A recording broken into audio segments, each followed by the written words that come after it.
Adam is the fourth generation Yeah. of a family business, which I am so excited to tour today. M&S Schmalberg Flowers. You actually said the name right. Yes. Did I? Well, What do so many people say? say Schlamberg, Schmalberg. I lived in Munich for 2 years. I speak German. There you go. So, Schmalberg. Schmalberg. Schmalberg is a hill. I don't know. Small hill, yeah. I'm from Long Island. Well, this place goes back to 1916. The business goes back to 1916. Picture it. 1916, New York City, Broadway. You're walking down the street. The men are in three-piece suits. He's good at this. All black. And the ladies were like a wedding cake. Every lady would be wearing a dress and then a hat. And that hat would be covered with huge, beautiful flowers. And those flowers originally, like in the 18th century, if a lady had flowers in her hat, they were real flowers that would last a day. But that trend continued until it became impractical for normal people to have flowers in their hair, and thus the artificial cloth flower was born and was booming in 1916. And this man is trying very hard to keep this tradition alive as the last remaining flower manufacturer in the United States. In 1916, there were over 400 manufacturers of artificial flowers, and now there is only one, and that's where we are today, tucked on the 7th floor of a building in the garment district here on 36th Street. So my great uncles, it's Yes. two greats, Morris and Sam, left Poland to fulfill the American dream. This was before World War II, before any of that stuff that we're going to get to. They were just trying to earn a living for their family, and they came here and wanted to start a business. And as I understand it, they didn't have the money to start a dress house, which might have been maybe a little more the next level.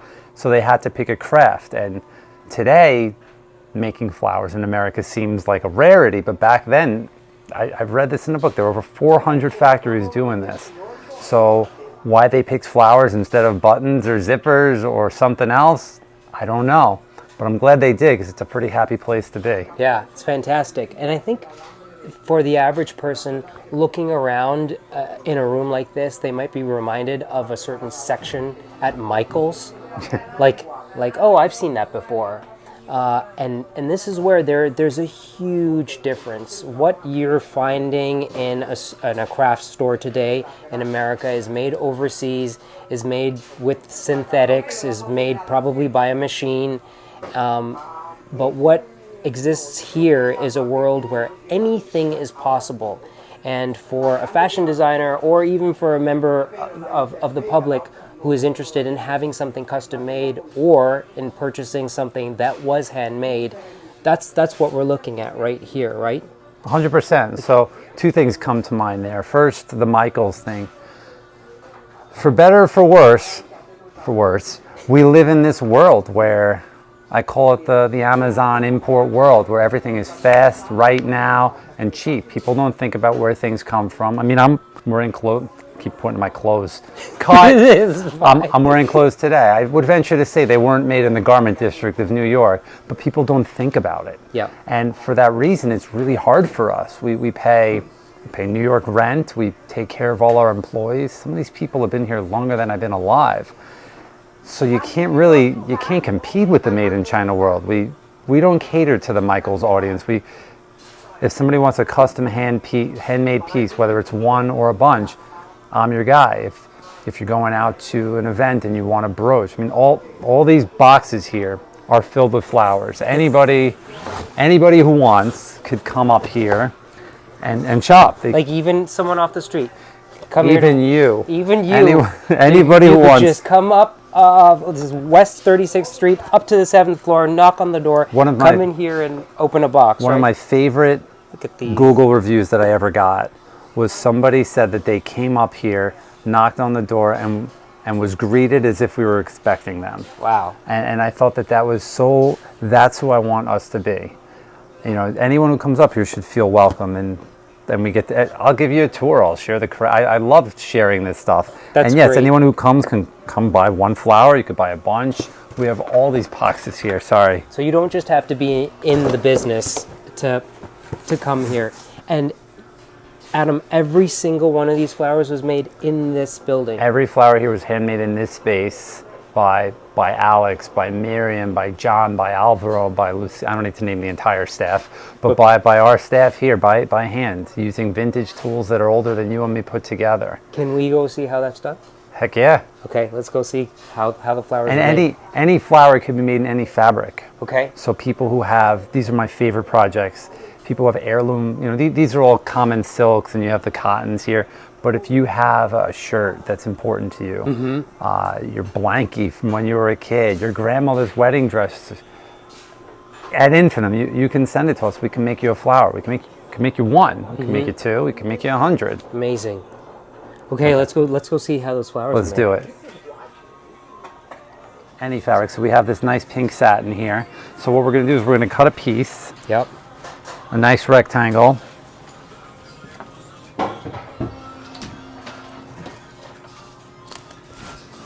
And any woven fabric will tear.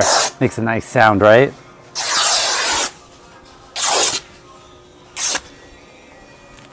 So we have this soft, it's soft, there's no body to it yet, or not a lot of body. And what we're gonna do is we're gonna take it to the back and we're gonna starch it. So we'll do that. Okay. Okay, I understand what you mean. So you want me to actually do this? Yeah. So this I knew about this, but this is part of the process that I really wanted to see. This is sizing the fabric, which is where the fabric, which is just soft fabric, is made stiff by putting it into a solution. And this is a secret. What's in here? Right? If I tell you, Yeah. no. There's different starches that we use. This one's a powdered water. Look at all these gold threads that are on these fabrics.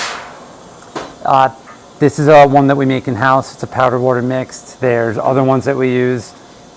I'm not going to share it, but it's not like a crazy secret. But it's old. Yes. This is not a new synthetic thing.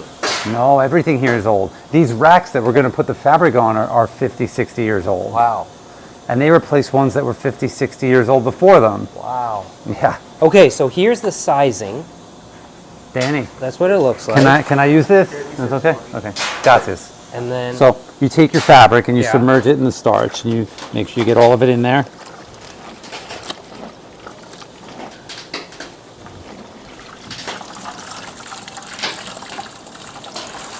And it's like a little gooey feeling. It's not too bad. It rinses right off.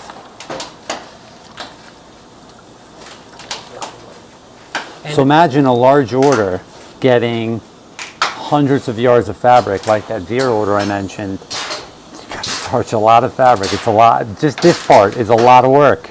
And Adam, I'm not going to, you don't have to tell us what's in this, but it's not a chemical, right? No, it's all natural. So I know that, like with the different options. Yeah. It could be fish glue, it could be like something from a sturgeon, it could be corn, starch, or a mixture of all of that stuff. But So that's there's all a few to different say. starches we use, and you've already kind of locked in. It's pretty so good. I won't say what it is, but I will say that of the options that are probably in here, it's all natural, which is why we don't have to fear putting No. our skin into it.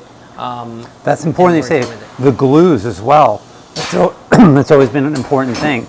People have asked us to experiment with these different stronger glues Yep. for different projects. And when you open the cap, immediately you smell like the toxic fumes. And the glue we use is all natural. It's non-toxic. You could eat it. Right. The thing about a lot of Don't eat the glue. don't eat the glue paste. My kids come here, they put their hand in the whole thing, and it's entertaining. It's what I did when I was a kid. In the glue bucket. Well, this Well, right glue here, everywhere. I'm tempted to put my hand in because it's warm. It's really soothing. I can feel that it's warm, and that's another quality of starching something with this natural sizing, is that the temperature is important. But that's all to say that the methods that are employed here are the old methods. 100%. This has been going on for forever. 100 years. So Okay, we're going so to take this fabric now, we're going to stretch it on these wooden frames. And the idea is we're going to stretch it so that it doesn't wrinkle.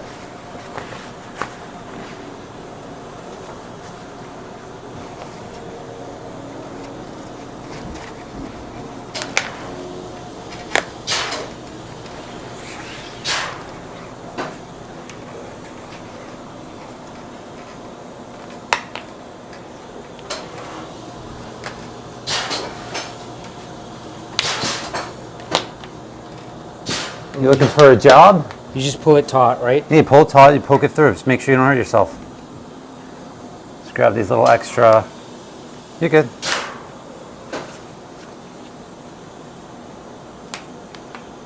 Wow.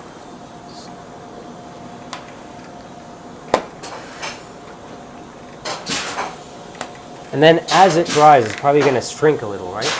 A little bit, yes. And Yeah. get like stiffer?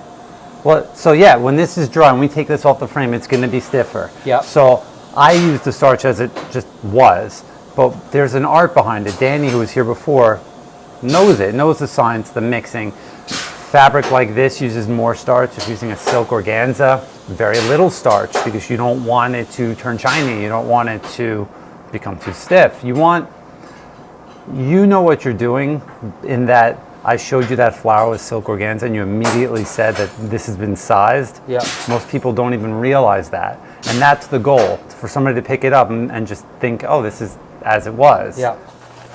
So after we take the fabric off the frames and it's nice and starched perfectly, you see with no spots or anything, you make layers out of it. And the size of the layer depends on how much fabric you have and how thick it is. So this is a silk satin faced organza. This was layered by 12. Mm-hmm. I can tell just by feeling it and also by reading the number 12. It's a joke. Oh, okay. So you compare that, you can hold back, compare it to this heavier satin. Yeah. This is layered by 8. If you try to do 12, you might not cut all the way through as well.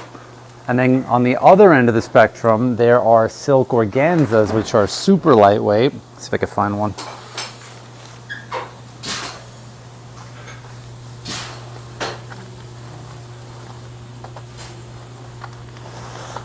Here, so something like this is an organza, which you could see is very sheer. And something like this, you could probably cut 20 at a time, or 24 because it's so light.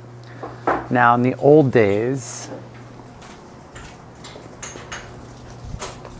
all of our dyes had a long stem like this. So you would take a mallet and you would swing really hard and cut out flower petals. Oh my gosh. Yeah. Wow. That's heavy. Yeah, and so remember, like, they weren't just... It's like 20 pounds. And they weren't just holding it for like, hey, let's have fun and hold weight. They were swinging it all day long. Alex, did you ever have to work actually production with this, or did we always have the clicker? You did this? Yeah. So you had one big right arm and one really weak left arm?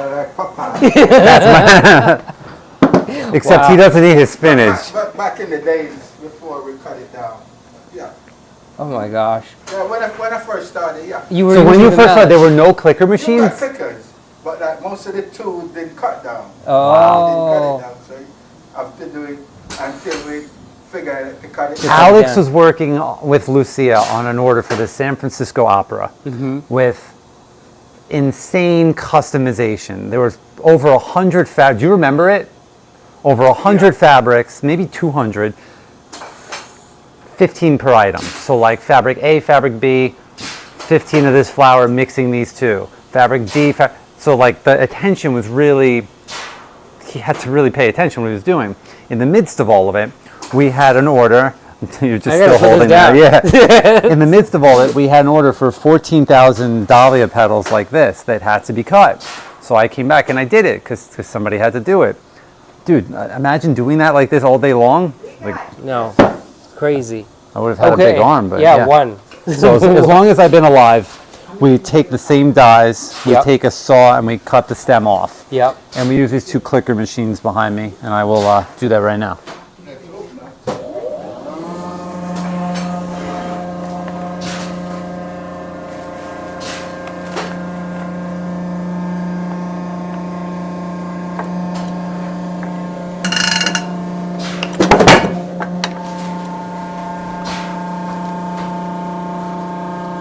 So some of the dies are thicker than others, as you can see.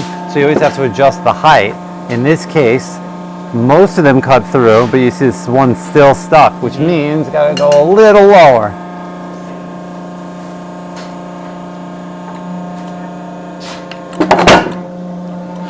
You want to try one? Sure. So I'll let you do the whole part. You could take the die, you could place it where you want. Okay. place it close so we don't waste cloth. Exactly. Like there. Right? And these are all designed with safety in mind. You have to use 2 hands. Okay. And Go ahead. Hold it. There you go. You did it. That was it? That was it. So now, for that order of the dahlias, I needed to do 1,400 cuts. Yeah. So you just have $13.99 to go. Oh my gosh. But just imagine, like, all of these with this, Yeah. which historically That's what they did. crazy. Okay, now we have some petals. They're flat. You want to do another shape, or you think this is good? This is good. Okay. Yeah. So we have these petals that we die cut. Yep. Yeah, I'll turn that off. They're die cut. There's no detail yet, other than whatever detail the fabric has. Yep. Part of the cutting is it also puts a little punch hole in the center, which we're going to use because we're going to go press these. We're going to go give them some detail. And Adam, these Yes. all, like these racks of dyes, all of these, are these, like, where did they come from? The past.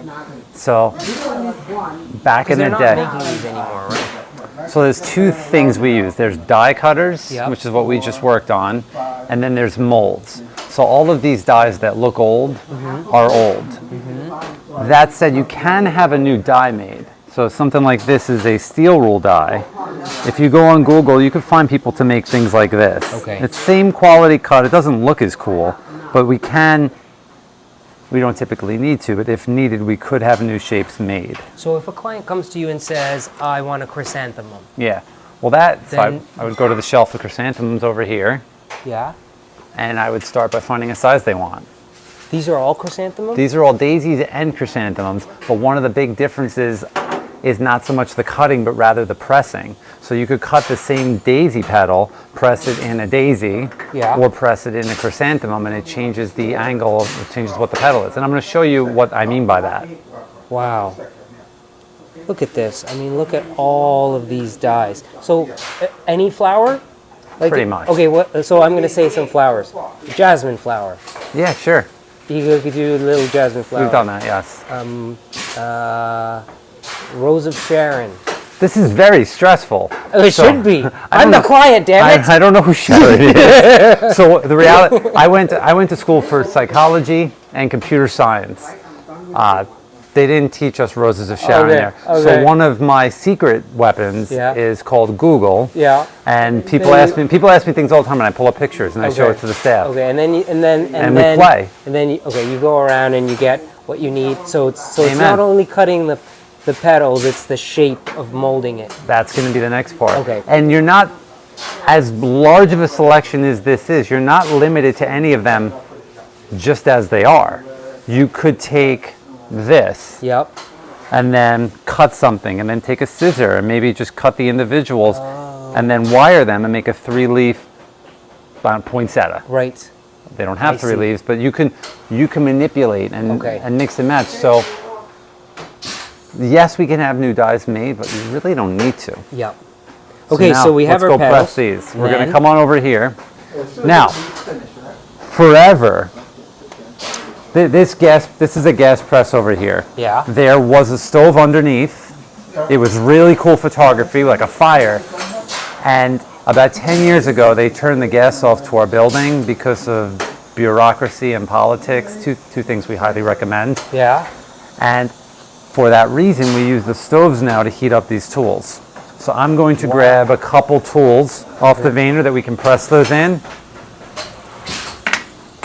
so you can see how they come out. So this machine that we're sitting at right now is older than both of us put together, maybe times 2. This thing is old. So you got that, I'll take these. Yeah. I grabbed 2 different Vayners to play around with, just to show you the infinite possibilities. So you can press petals to fit, and what that means is you take an existing matching mold. So you take a dahlia like these. I'll take a few of them. If you're doing silk, you could do a few at a time. If you're doing like a leather or velvet, you can really only do one. Remember that punch hole? Mm-hmm. So I'm taking a dahlia and I'm pressing it in the matching dahlia.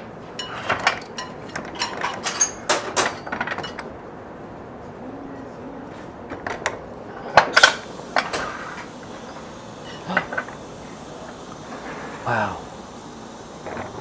Now we have these beautiful dahlia petals. And because this is hot. Yes, the heat, the pressure, and the sizing, the starch from earlier. Right, the sizing affects it. And So- then it holds its, look at that. That'll hold its shape essentially forever. Now we could take that same petal and press it in here. Okay, Now this is a daisy. yeah. It's not a perfect fit, but this is part of the art and the just infinite nature of what we do. You just create.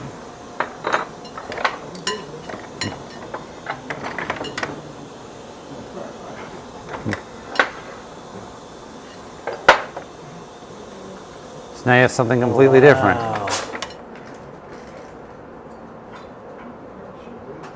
And in the same token, we could take a couple of these daisy petals.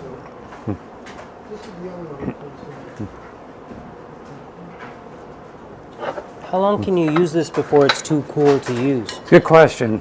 Before it has to go back into the stove? About 10 minutes. Okay. 10, 12 minutes, it'll start to cool off where you can't really use it anymore, which is a good segue to the next part of what we do. Wow. So And this it- is, again, is a daisy to fit, but I could find in my little pile of petals here. Here, this is not a daisy. Yeah. Well, let's put it in here. Let's see what happens.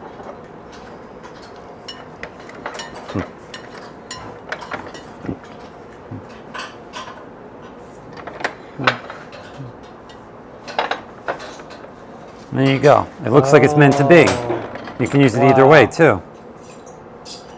Amazing. So, first of all, do you want to sit down and try this? Sure. So is this what's being done to every single one of the flowers being made here? Like it has to go through here? Yes, but, and you asked a good question, when do you lose heat? Yeah. I'm losing my voice. So this is the old way of doing things.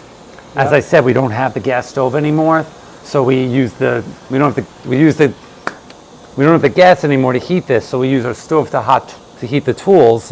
At some point, it's going to cool off. Most production orders are done using the electric presses over there. I see. So after we play around here, I'll show you a little bit of those.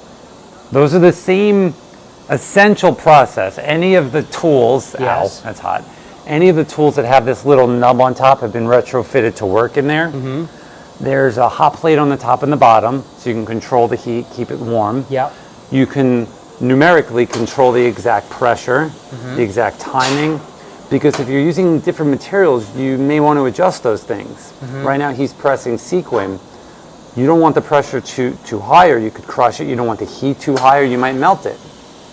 Oh. Wow. Okay. Look at this thing. It's just, it's also like a beautiful machine. Yes. Old stuff is better. Oh, I know, honey. Everything in my apartment's old, including me. Because it works. Because it looks nicer, including me. Oh boy.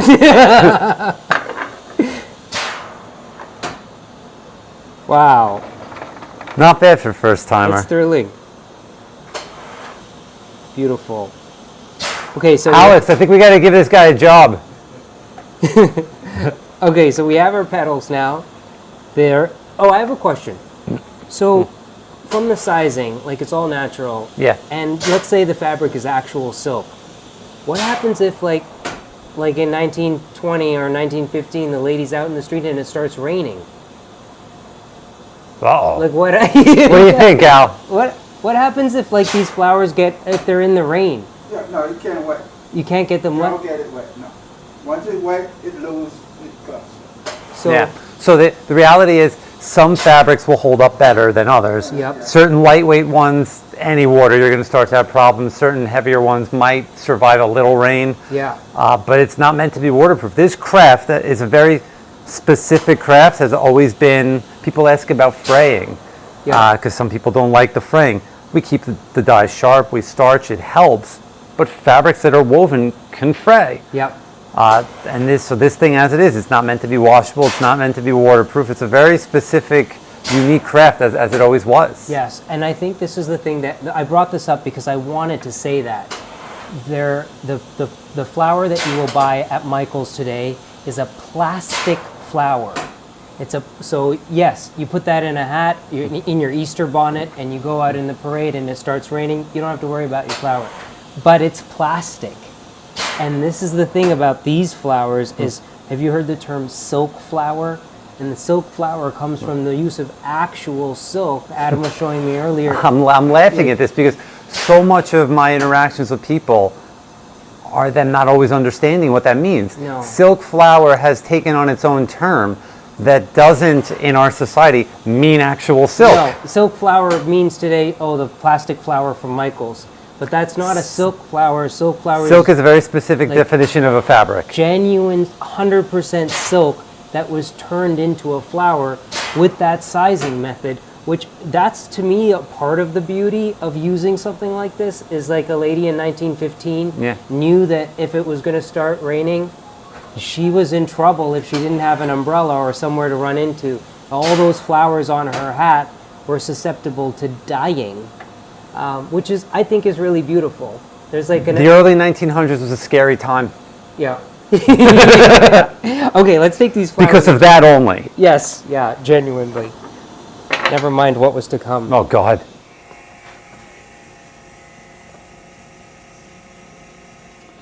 The simplest thing you can do is take a center, like seeds like this, and take any petal you want. And I'm just playing around with what's here. And you could take that, we'll use this leather. That's cool. Take a little glue with your pinky. And remember, I said my daughter comes here, you give her the glue. And what does she do? She puts her whole hand in there. But no, you take just a little pinky because you need your hands. You slide it up, remember that hole? And what's cool about this little process is this could be a really simple flower. One petal and done. Maybe you want to make it a little more full. You could take one of these and put a little more glue, slide it up the stem. Oh, wow. I'm matching here, but I don't have to. Yep. We could follow this up with, I don't think it'll go very nicely, but we could follow it up with these petals made from this organza and do the same thing. And now you have something completely different.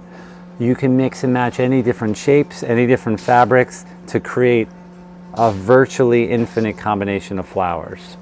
That's one technique. Another technique is we can make something which we call a petal tie. In order to make a petal tie, you take, let's see if I can steal some of these. You take a few layers of petals and you stack them back to back to back to back. It could be 4. I'm doing 4 here, but you could do it with 4, you could do it with 3. And you fold it once, and then you fold it again, and you create a little poof like that. So now I know why these petals were extra over there, because they were cut on the selvage. You could still see the edging. Yeah. But you can get the idea. This could be its own little carnation brooch. Sorry. And then how do you like make it tether actually that stay together? So if we were actually going to do it, Just with some wire. Wire and glue. So you would take. And glue. You would. I'm not going to use the glue, but I'll use the wire. You would put a little glue in between each petal as you're stacking them. Yep. You fold it one time. And you take this wire. And I don't know if you could tell, but like when I do the die cutting and the pressing, I'm very confident. This is something where I'm not quite as confident. I know how to do it, but my hands are just not Trained. Yeah. Yeah. Like you don't want me doing surgery on you. For a variety of reasons. So that's essentially how you would do it. And then you would have something like this, and then you would slide the, absolutely. You want to try and make one? Sure. You could, I feel like you have the hands to do this. So like this here is also a tie with a completely different shape. So that's kind of the beauty, and that's why I'm showing you how you could take one thing, one technique, and vary it in so many different ways. So we could take these petals and do the same thing to manipulate them into something brand new. You can make buds,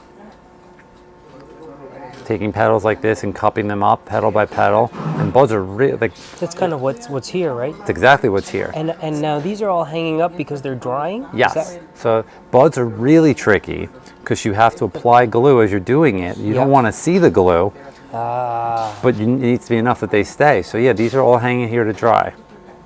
right, because this this looks like the center of a rose. Yes. This like tight part in there, that's not a different No. die cut piece No. of fabric. So this is a 2-tool flower. You have the first tool to make the rosebud. So Yes. what they do is there's kind of like a little bit of like a twist that yeah, goes I into can see that in here. There's like it looks like a spiral, like a real rose, like Yes. a concentric spiral. So how do they do that? We can have Carmen make one Okay. when she's done with what she's Sure. doing. Look at those. Yeah. I mean, look at all these. Those are all for one dress for Vera Wang. You can kind of see they're the same color palette. Those And are in so a few minutes I'll beautiful. explain why it's such a crazy flower. Okay, beautiful. What keeps you working? My passion for flowers. Amazing. I like work, but I love my work. Yep, that's great. I think when you find work that you love, it doesn't feel like work. So the story is Miriam retired, and then I'm now really retired. and then she was like, That was a joke. a joke. Like, She was like, yeah. I don't really like this. No. So she came back to work. Look at this. This is from my view. If you come over here, what's her name over there? Martha. Martha. Hi. Look at the beautiful white flowers that are strung up. Every single one being made by hand, so delicately. And look at this. This is what I was talking about. If you look at how her fingers are moving, the movements are so delicate and intentional. There's that spiral. So she twisted it like the flower grows.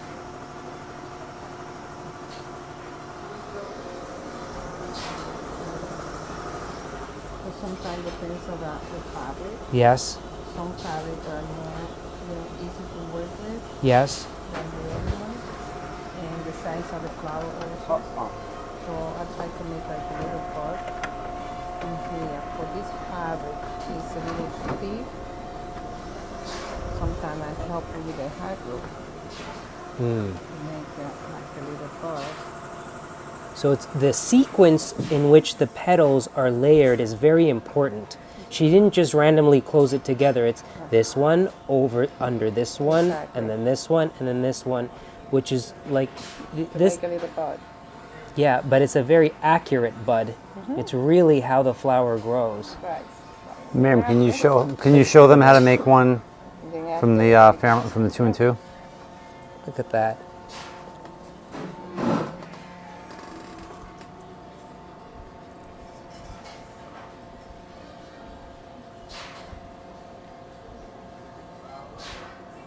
see, this is different fabric. It's thin fabric, right? Right.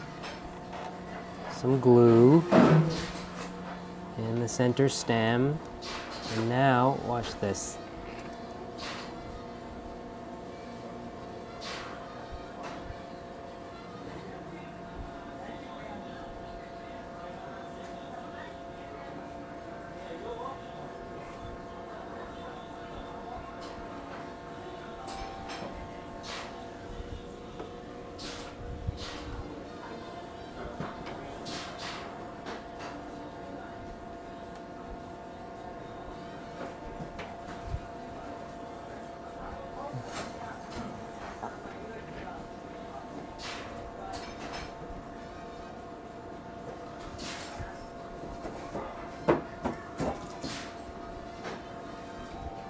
Wow.